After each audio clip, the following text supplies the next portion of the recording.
The receiver dryer is located in the lower right front of the engine bay, red arrow. You should be able to change the switch out without moving anything else, but if you want to pull the air filter box on the newer turbo diesels, please see the link at the end of this video for additional assistance. There are two sensors or switches attached to the receiver dryer. The one that comes off the T on the top is the temperature switch, yellow arrow. This is the switch you want to replace. The other switch is the pressure switch, and it is in the stream of the coolant. If you accidentally remove or open this switch, you will vent the refrigerant into the atmosphere, which is illegal and not healthy, and lose all of your coolant. Leave this switch alone.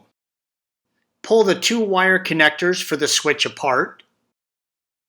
Use a 19mm wrench and separate the temperature switch from the receiver dryer housing, red arrow.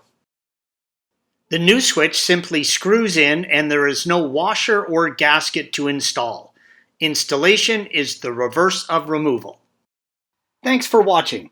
Click here to view the original article along with hundreds of other DIY content for your car.